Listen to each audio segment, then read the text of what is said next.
శ్రీలత, తెలంగాణ రాష్ట్రం ఏర్పడిన తర్వాత తొలిసారి అసెంబ్లీ ఎన్నికలు జరుగుతున్న విషయం తెలిసిందే. తన 4.5 ఏళ్ల పాలనను ఒకసారి ప్రజలకు వివరిస్తూ ప్రజా ఆశీర్వాద సభలు నిర్వహిస్తూ ముఖ్యమంత్రి కేసీఆర్ ఎన్నికల ప్రచార సభలు నిర్వహిస్తున్న విషయం తెలిసిందే. 4.5 ఏళ్ల కాలంలో దాదాపుగా 450కి పైగా సంక్షేమ అభివృద్ధి కార్యక్రమాలను చేపట్టిన ఘనత ముఖ్యమంత్రి కేసీఆర్కే దక్కుతుంది.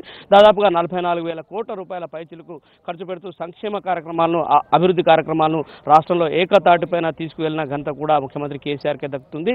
రైతు బంధు పథకం కావచ్చు, రైతు బీమా పథకం కావచ్చు, లేదా 24 గంటల కరెంటు సరఫరా కావచ్చు, ఇవన్నీ కూడా రైతు సంక్షేమమే ధ్యేయంగా తెలంగాణ ప్రభుత్వం ముందుకెళ్తున్న పరిస్థితులను విశదీకరిస్తున్న విషయం కూడా తెలిసింది. అలాగే మహిళల పట్ల కూడా ముఖ్యమంత్రి కేసీఆర్ చాలా కన్సర్న్గా ఉన్న విషయాన్ని ప్రజలకు ఒకసారి గుర్తు చేసే క్రమంలో కూడా ఇవాళ సభ ప్రాముఖ్యత సంతరించుకుందని చెప్పాల్సి ఉంటుంది. మహిళల కోసం కూడా ఆయన అనేక రకాల సేవలను ఇంట్రడ్యూస్ చేసిన విషయం కూడా తెలిసింది. ఇక వృద్ధులకు కావచ్చు, వికలాంగులకు కావచ్చు, బీడీ కార్మికులకు కావచ్చు, బోధకాల వ్యాధితో బాధపడుతున్న వాళ్ళకు కావచ్చు, ఇతరత్ర అనేక పెన్షన్ పథకాలను కూడా ముఖ్యమంత్రి కేసీఆర్ విప్లవాత్మకంగా తీసుకొస్తున్న పరిస్థితిని మనం చూసి ఉన్నాం. మహిళల కోసం ప్రత్యేక శ్రద్ధ తీసుకొని ఒంటరి మహిళలకు పెన్షన్ పథకం కూడా ముఖ్యమంత్రి కేసీఆర్ తన దార్శనికతతో అందజేస్తున్న పరిస్థితిని కూడా మనం రాష్ట్రంలో చూస్తూనే ఉన్నాం. వీటన్నిటిపైన కూడా ప్రతి నియోజకవర్గంలో కూడా జనం తెలంగాణ రాష్ట్ర సమితికి కావచ్చు, లేదా ముఖ్యమంత్రి కేసీఆర్ సభల్లో నీరాజనం పడుతున్న పరిస్థితి కనిపిస్తుంది. ప్రస్తుతము మనము ఇక్కడ సంగారెడ్డి బహిరంగ సభా వేదిక దగ్గర ఉన్నాము.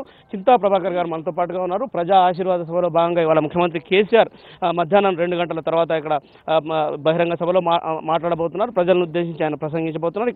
ఇక్కడ సభా ఏర్పాట్లకు సంబంధించి మరిన్ని వివరాలు మనం స్థానిక ఎమ్మెల్యే అభ్యర్థి చింతా ప్రభాకర్ గారికి తెలుసుకుందాం. ప్రభాకర్ గారు, చెప్పండి, ఇక్కడ ప్రస్తుతం మధ్యాహ్నం జరగబోతున్న బహిరంగ సభకు ఎలాంటి ఏర్పాట్లు చేశారు?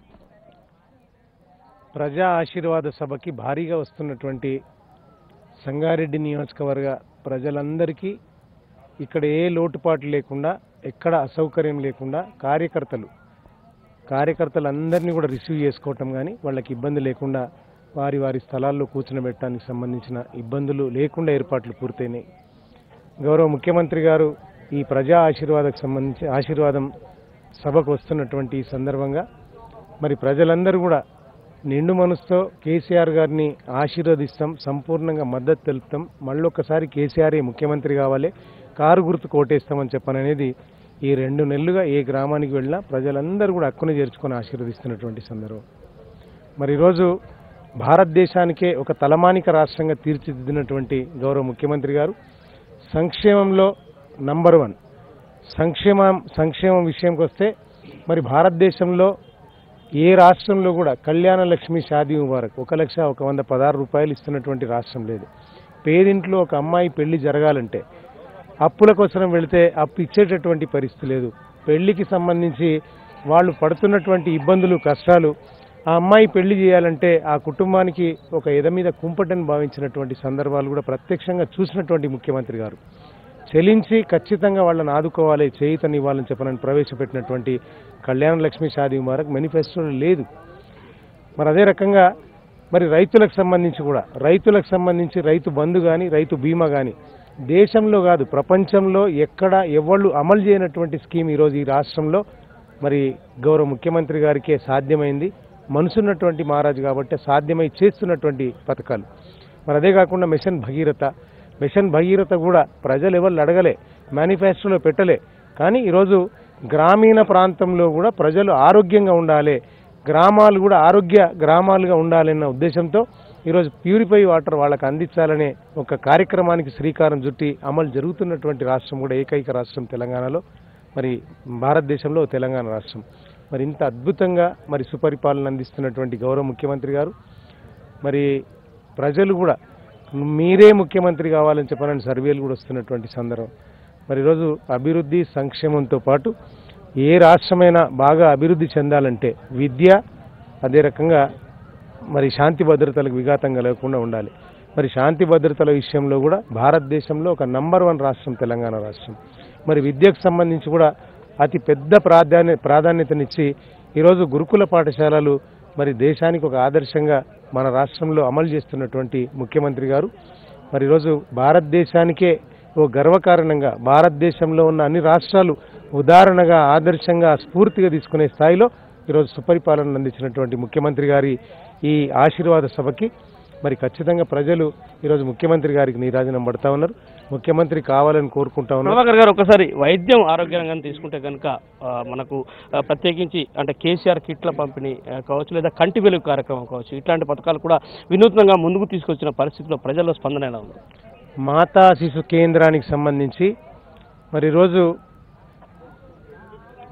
గర్భిణీ స్త్రీలు హాస్పిటల్కి వెళితే నైపుణ్యవంతులైనటువంటి డాక్టర్ల ద్వారా ఈరోజు సెజేరియన్ అనేది పక్కకు పెట్టి నార్మల్ డెలివరీల ద్వారా ఈరోజు తల్లి బిడ్డను క్షేమంగా ఇంటికి పంపిస్తూ ఉన్నారు. అంతకంటే ముందు అమ్మఒడి ద్వారా గర్భిణీ స్త్రీని హాస్పిటల్కి ఉచితంగా తీసుకొని రావటం, ప్రసవం తర్వాత తల్లి బిడ్డను ఇంటికి క్షేమంగా చేరవేయటం, ₹1 ఖర్చు లేదు. మరి ఈరోజు కేసీఆర్ కిట్టు అనేది ఈరోజు భారతదేశంలో ఒక తెలంగాణ రాష్ట్రంలో ఇస్తున్నటువంటి కేసీఆర్ కిట్టు మరి సంపన్న వర్గాల్లో కూడా మరి ఈరోజు జాన్సన్ సోప్ కానీ, జాన్సన్ ఆయిల్ కానీ, బేబీ మరి ఈరోజు తోమతెర కానీ ఇటువంటి 16 వస్తువులతో కూడుకున్నటువంటి మరి ఆ కేసీఆర్ కిట్టు బ్యాగును వారికి అందించడం, మగబిడ్డ పుడితే 12,000 ఇవ్వటం, ఆడబిడ్డ పుడితే 13,000 రూపాయలు ఇవ్వటం ఈరోజు భారతదేశంలో ఎక్కడా లేదు. ఇంత గొప్పగా జరుగుతూ ఉంది. మరి ఒకనాడు మనం విన్నాం, నేను పోను బిడ్డ సర్కారు దవాఖానకు అని చెప్పనని. కానీ ఈరోజు నేను వెళితే సర్కారు దవాఖానకి వెళ్ళాలి, అక్కడ నైపుణ్యవంతులైనటువంటి డాక్టర్ల ద్వారా మా ప్రసవం జరగాలని చెప్పనని కోరుకుంటున్నటువంటి సందర్భం. మరి ఈరోజు అంత గొప్పగా హాస్పిటళ్లకు సంబంధించినటువంటి మరి వైద్యానికి ఒక నైపుణ్యవంతులైనటువంటి డాక్టర్ల ద్వారా సేవలు అందిస్తున్నటువంటి కార్యక్రమం. కంటి వెలుగులు భారతదేశంలో ఎక్కడ లేదు. కంటి వెలుగులకు సంబంధించి కూడా మేనిఫెస్టోలో పెట్టింది కాదు. కంటి వెలుగులకు సంబంధించి చిన్న చిన్న పిల్లలకు సంబంధించి కూడా తల్లిదండ్రులు వారి మీద దృష్టి సారించక, ఏమైందో తెలియక, అసలు వాళ్ళకి అంధత్వం ఎందుకు వస్తుందో తెలియక వాళ్ళు సతమతం అయిపోతున్నటువంటి సందర్భంగా ఈరోజు పాఠశాలల్లో కానీ, గ్రామాల్లో కానీ కంటి వెలుగులకు సంబంధించి ఈరోజు వాళ్ళకి పరీక్షలు చేయించడం కానీ, ఇమ్మీడియట్గా వారికి అద్దాలు ఇప్పించడం కానీ, అవసరమైన వాళ్ళకి శస్త్రచికిత్స కూడా చేయించడానికి సంబంధించి ప్రభుత్వం ఈరోజు పూని చేపిస్తున్నటువంటి కార్యక్రమం. ఇది ఇక్కడ స్థానిక ఎమ్మెల్యే అభ్యర్థి మనతో పాటుగా షేర్ చేసుకుంటాం సమాచారం. మొత్తం మీద ముఖ్యమంత్రి కేసీఆర్ అవలంబించిన సంక్షేమ విధానాలు కావచ్చు, అభివృద్ధి విధానాలు కావచ్చు, ఖచ్చితంగా ప్రజల మద్దతు దొరుకుతుంది. ఖచ్చితంగా రాబోయే ఎన్నికల్లో విజయ దుందుబి మోగిస్తామనే ఒక ధీమా వాళ్ళలో వ్యక్తమవుతున్న పరిస్థితి కనిపిస్తుంది. Right Suresh, thank you.